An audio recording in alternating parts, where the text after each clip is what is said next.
Hello friends. आज हमारा जो टॉपिक है वह बेसिकली जो इंडिया है, इंडिया का जो फिजिकल डिविजन्स है उसके ऊपर है। मैंने जो स्टार्टिंग है कि वीडियो ज़्यादा लंबी ना बने, तो इसके लिए मैंने कुछ एक चीज़ें पहले लिख दी हैं। मगर जब हम फिजिकल डिविजन्स की बात करते हैं तो इंडिया का ऊपर से लेके नीचे तक जो भौगोलिक विभाजन है वह हम 5 अलग कैटेगरी में बांटते हैं। जैसे कि हिमालय माउंटेन, उसके बाद नॉर्दर्न प्लेन, उसके बाद डेक्कन प्लेट्यू, उसके बाद कोस्टल प्लेन, उसके बाद आइलैंड। ये 5 है। इन पांचों को हम एक एक करके डिस्क्राइब करेंगे, मगर जो सबसे ज्यादा इंपॉर्टेंट माना जाता है वो मुख्य रूप से 3 ही ज्यादा माने जाते हैं कि हिमालय पर्वत के बारे में आप लोगों को बहुत अच्छी जानकारी होनी चाहिए, उत्तरी भारत के मैदान के बारे में आप लोगों को अच्छी जानकारी होनी चाहिए, और जो प्रायद्वीपीय भारत है या प्रायद्वीपीय पठार है उसके बारे में जानकारी होनी चाहिए। तो स्टार्टिंग हम करते हैं हिमालय माउंटेन से। हिमालय माउंटेन के बारे में जितना लोगों को पता है, या आप ये कह सकते हो कि हिमालय माउंटेन है वो एक नवीन बलित पर्वत है। नवीन बलित पर्वत का मतलब क्या हुआ? बलन का मतलब क्या होता है? बलन पड़ना। और बलन कैसे पड़ेगा? जब किसी भी चीज को दोनों तरफ से प्रेस करोगे तो उस कंडीशन में जो बीच वाला पार्ट है वो ऊपर की तरफ उठना प्रारंभ कर देगा। यह माना जाता है पुराने समय में जब इसके एक तरफ होता था अंगारा लैंड और एक तरफ होता था गोंडवाना लैंड। ये दोनों जब एक दूसरे के नजदीक आए तो इसके बीच में एक भू अभिनीति होती थी जिसको हम जियोसिंक्लाइन बोलते हैं, और उस जियोसिंक्लाइन को हम बोलते हैं टेथिस सी, टेथिस सागर। जब भी आप लोगों से पूछा जाए कि हिमालय पर्वत का निर्माण किस प्रकार से हुआ है तो उस कंडीशन में एक चीज याद रखना कि जियोसिंक्लाइन जो कि अंगारा लैंड और गोंडवाना लैंड दोनों के बीच में स्थित थी, उन दोनों के बीच में संपीड़न हुआ। संपीड़न होने की वजह से उनके अंदर बलन पड़ के आज के टाइम पर इतनी लंबी चौड़ी, अगर हम नॉर्मल देखें, लगभग 2400 किलोमीटर लंबे क्षेत्र के अंदर जो हिमालय पर्वत है वो फैला हुआ है। और उसके बाद जैसे ही हम पूर्वोत्तर राज्यों में जाते हैं तो ये मुड़ के वापिस जितने भी आपके पूर्वोत्तर राज्य हैं वहां पर भी एक रेंज को बनाता है। हम इन चीजों को डिस्कस करेंगे, मगर आज हम मुख्य रूप से 4 जो इसके मेन पॉइंट हैं उनके ऊपर डिस्कस करेंगे। तो फर्स्ट है आपका कि हम भौगोलिक जो विभाजन है उसको हम किस प्रकार से करते हैं हिमालय माउंटेन का। जो पहला आता है द ट्रांस हिमालयंस, क्योंकि नॉर्मली क्या होता है जब भी बुक्स के अंदर भी नॉर्मल भी इसको हम सबसे लास्ट में लेते हैं, परंतु जो ये पार्ट है हिमालय का वह सबसे सुदूरतम उत्तर रेंज के रूप में माना जाता है।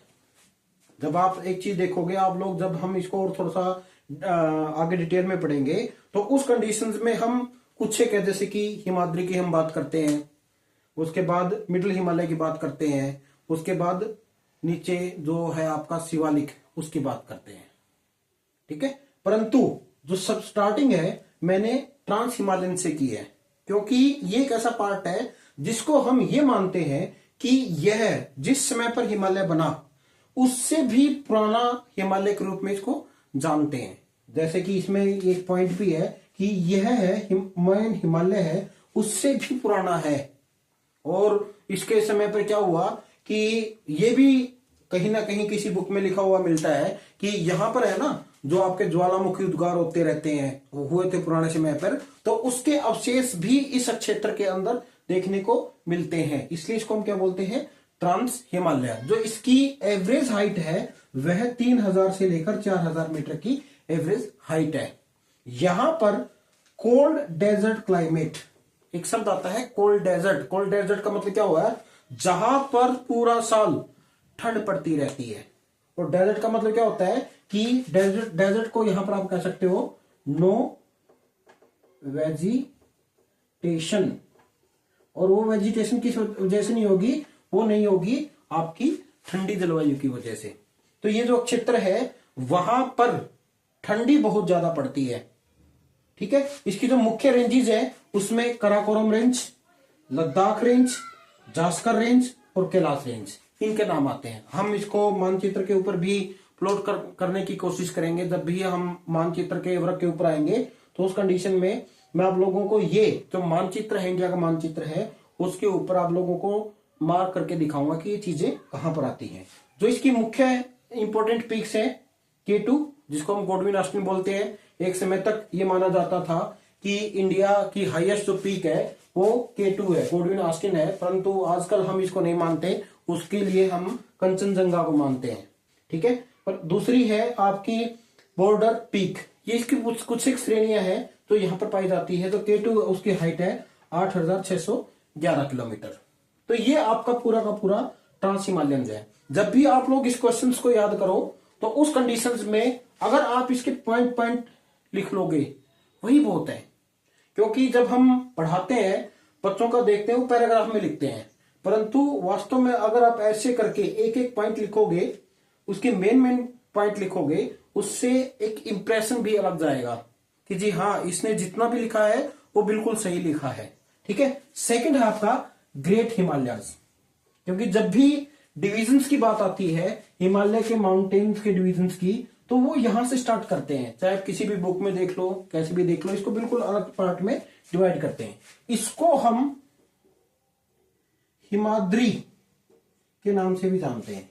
हिमाद्री, हिम प्लस आद्री, यानी कि एक ऐसा क्षेत्र हिमालय के अंदर जहां पर पूरा का पूरा साल बर्फ गिरती रहती हो, बर्फ पाई जाती हो, उसको हम हिमाद्री बोलते हैं। इसलिए जो इसकी एवरेज हाइट है वो लगभग 6,000 मीटर के आसपास है। मतलब इसकी अगर छोटी से छोटी हाइट को भी देखेंगे वो 6,000 मीटर के आसपास है। जितनी भी आपकी मुख्य मुख्य नदियां हैं जो इंडिया के अंदर से फ्लो करती है, चाहे उसमें गंगा का नाम आता है, चाहे यमुना का नाम आता है, चाहे सतलुज का नाम आता है, चाहे वो सिंधु नदी का नाम आता है, ये सारी की सारी लगभग इनका जो सोर्स है वो इसी अक्षेत्र में पाया जाता है, ग्रेट हिमालय के अक्षेत्र में। इसके जो मुख्य मुख्य पीक्स है, माउंट एवरेस्ट जो संसार की सबसे ऊंची चोटी मानी जाती है, इसकी हाइट में भी कंफ्यूजन है। कई लोग इसको 8,850 मीटर लिखते हैं, कई लोग इसको 8,848 मीटर भी लिखते हैं। तो ये दोनों ही ठीक है, इनमें कोई भी ज्यादा सा डिफरेंस नहीं है। क्योंकि क्या होता है कि लगातार जो टेक्टोनिक एक्टिविटीज है वो नीचे चलती रहती है, जिसकी वजह से आज भी पृथ्वी के ऊपर काफी चेंजेस देखने को मिलते हैं। जब प्लेट टेक्टोनिक्स के टॉपिक के ऊपर आएंगे तो उस टाइम पर हम इस चीज को और ज्यादा डिस्कस करेंगे। उसमें सेकंड है कंचनजंगा, जो आज के टाइम पर विश्व भारत की जो सबसे ऊंची चोटी मानी जाती है। उसके बाद है नांगा पर्वत और नंदा देवी। ये कुछ एक ऐसी पीक्स है जो इस क्षेत्र में पाई जाती है। उसके बाद नेक्स्ट आता है आपका द लेसर हिमालय, जिसको हम मिडिल हिमालय भी बोलते हैं। मतलब ऊपर हिमाद्री, नीचे शिवालिक, बीच में जो है उसको हम लेसर हिमालय बोलते हैं। इसकी जो एवरेज हाइट है वो लगभग 3700 से लेकर 4500 मीटर के बीच में पाई जाती है। ये रीजन एक ऐसा रीजन है जहां पर बहुत ज्यादा कटाफटा मिलता है। और कटाफटा मिलने का मतलब क्या है, बहुत गहरे गहरे खड होते हैं। एक शब्द आता है या फिर एक गाड़ी का नाम है स्विफ्ट।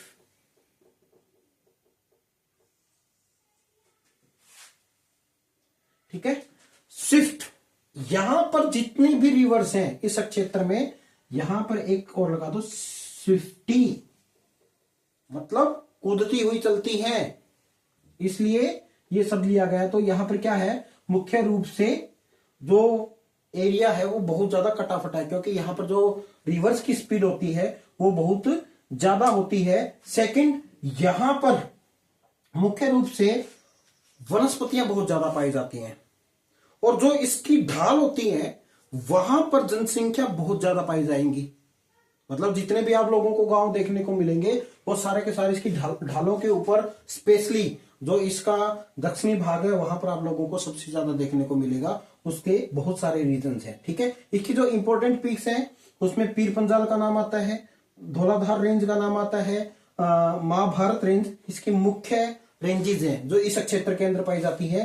तो फेमस वैली की बात करते हैं, जब हम बोलते हैं ना वैली वैली वैली, तो इस कंडीशंस में यहां पर कश्मीर वैली लेसर हिमालय में मिलेगी, कांगड़ा वैली, कुल्लू वैली, ये सारे के सारे इस क्षेत्र में पाए जाते हैं। दूसरी चीज क्या है कि इस क्षेत्र के अंदर मुख्य रूप से जितने भी आपके दर्शनीय स्थल हैं, लाइक शिमला, मंसूरी, नैनीताल, ये सारे के सारे इसी क्षेत्र में पाए जाते हैं। उसके बाद जो नेक्स्ट आता है आपका शिवालिक रेंज। इसकी जो एवरेज हाइट है 900 से 1100 मीटर के बीच में पाई जाती है। यह बिल्कुल हिमालय का सदर्न मोस्ट पार्ट है। और जब आप इसकी चट्टानों को देखोगे तो इस कंडीशंस में आपको यह लगेगा कि ये तो मिट्टी के पहाड़ हैं। इसको हम बोलते हैं अनकंसोलिडेटेड मटेरियल्स के साथ ये बना हुआ है। जब आप कभी चंडीगढ़ जाओ या जितने भी आपके गिरिपद वाला क्षेत्र है, हरिद्वार जाओ या ऋषिकेश जाओ, तो वहां पर आप लोगों को जो पर्वत दिखाई देते हैं वो आपकी शिवालिक रेंज है। शिवालिक रेंज और लेसर हिमालय के बीच में काफी लंबी लंबी जो घाटियां पाई जाती है उनको हम डून्स बोलते हैं। ठीक है, जैसे कोतली डून, पटली डून, देहरादून, ये सारी की सारी क्या है, लंबी लंबी लॉन्गिट्यूडनल घाटियां हैं जो लेसर हिमालय और शिवालिक के मध्य में पाई जाती हैं। तो ये आपका ज्योग्राफिकल क्लासिफिकेशन है हिमालय का। अगर आप लोग इतना याद रखोगे तो भी बहुत है। इसके साथ साथ क्या है, डायग्राम बनाओ, मानचित्र भरो और आपका जो क्वेश्चन है वह आपका कंप्लीट हो जाएगा ज्योग्राफिकल कंडीशंस में। इसके बाद इसके कुछ एक रीजनल क्लासिफिकेशंस है जिसको हम कल डिस्कस करेंगे। Thank you.